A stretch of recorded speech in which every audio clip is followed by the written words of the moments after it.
జనాలు ఒకటే అన్నారు. నెక్స్ట్ 2024 ఎలక్షన్కి పవన్ కళ్యాణ్ గారు సింగిల్గా ఉంటే పవన్ కళ్యాణ్కి మా ఓటుని జనాలందరూ అన్నారు. ఆ ఒకటి నిలబెట్టుకోవాలి. కానీ ఇప్పుడు పొత్తుతో వచ్చారు అంటే ఏమంటారు, ఫ్యాన్స్ ని మాత్రం టీడీపీతో పొత్తు పెట్టుకుని అప్సెట్ చేసిన చెప్పుకోవచ్చు. షూర్ అన్న, డ్యామ్ షూర్. చంద్రబాబు నాయుడుకి సీఎం అవడం కావాలి.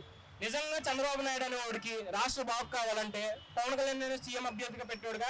75 ఏళ్ళు వచ్చినాయి ఆయనకి, 75 ఏళ్ళు వచ్చినాయి. 3 ఏళ్ళు సీఎంగా పరిపాలించాడు. ఓకే, మీకు మంచి అనుభవం ఉంది అనుకుందాం. మరి జూనియర్ ఎన్టీఆర్ ని పార్టీలోకి రానివ్వట్లేదు. జూనియర్ ఎన్టీఆర్ అని అరుస్తుంటే ఫ్యాన్స్ ని పోలీసులతో కొట్టి తరిగించేస్తున్నారు. అంటే కొడుకు లేని క్లియర్ చేస్తున్నాడు ఆయన.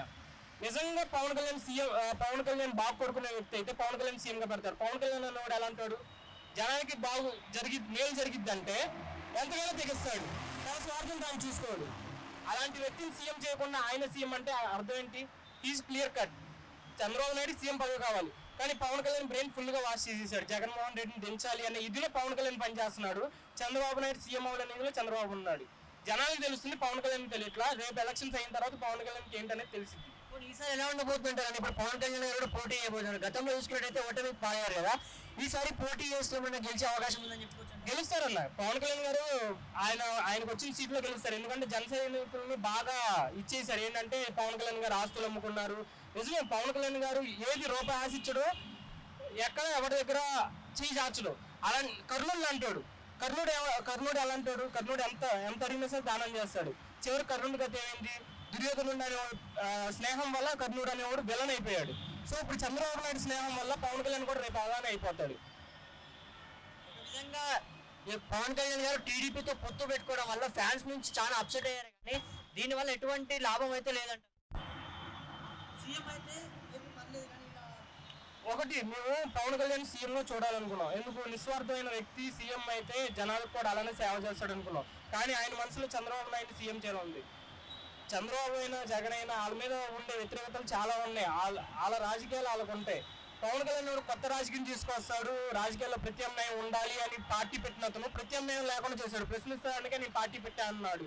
ఇప్పుడేమో జనాలు ప్రశ్నించొద్దు, నన్ను ప్రశ్నించొద్దు అంటున్నాడు. ఎలా? మాకు ప్రశ్నలు ఉంటాయి, మా ప్రశ్నలకు జవాబు కావాలిగా. నన్ను ప్రశ్నించకూడదు అంటే అది హిట్లర్ ధోరణి అయింది, నియంతృత్వం అయింది. నియంతృత్వ పాలన కాదు, జవాబుదారీతనం కావాలి. ఎలక్షన్ అప్పుడే నువ్వు జవాబుదారీతనం లేకపోతే రేపు ఎలక్షన్ తర్వాత నేను ఎలా క్వశ్చన్ చేయాలి? మేము టీడీపీ ఏదో చేసిద్ది. టీడీపీ బాగా పరిపాలించింది అనుకోండి, ఓకే, నెక్స్ట్ టైం కూడా టీడీపీ వచ్చింది. టీడీపీ దరిద్రంగా పరిపాలించింది అనుకోండి, టీడీపీతో పాటు పవన్ కళ్యాణ్ కూడా పెడతారుగా. అంటే జనసేనకు లైఫ్ లేనట్టేగా. సో ఎటు చూసుకున్నా సరే జనసేనకి లైఫ్ లేనట్టే. జనసేనకి చెప్పాలంటే ఇది డెత్. Janasena party death. ఎందుకంటే టీడీపీ గెలిచినా నెక్స్ట్ లోకేషన్ సీఎం చేయాలని చూస్తున్నారు వాళ్ళు. చంద్రబాబు నాయుడు మహా అయితే 1 year ఉంటాడు అనుకోండి, 1 year హెల్తీగా ఉన్నాడు అనుకోండి. తర్వాత ఏదో ఒక డ్రామా చేసి లోకేష్ని, ఎందుకంటే ఆయన చేతుల్లో ఉన్నప్పుడే వారసుని ప్రొజెక్ట్ చేసుకుంటాడు. సో లోకేష్కి లైన్ క్లియర్ చేస్తున్నాడు. There is no life for Pavan Kalyan or Janasena. Okay, ఇప్పుడు ఏమైందంటే 2010 ముందు నుంచి పవన్ కళ్యాణ్ అన్నది ఈ 2 పార్టీలే ఉండాలా, ప్రత్యామ్నాయం ఉండకూడదు అన్నాడు. చివరికి అదే అయింది. జనసేన పార్టీ పెట్టినా సరే మళ్ళీ కొట్టుకుని వీళ్ళే టీడీపీ వైసీపీ తప్ప మూడో పార్టీ అనేది లేదు. మూడో పార్టీ అనేది రావాలంటే బీజేపీ రావాలి.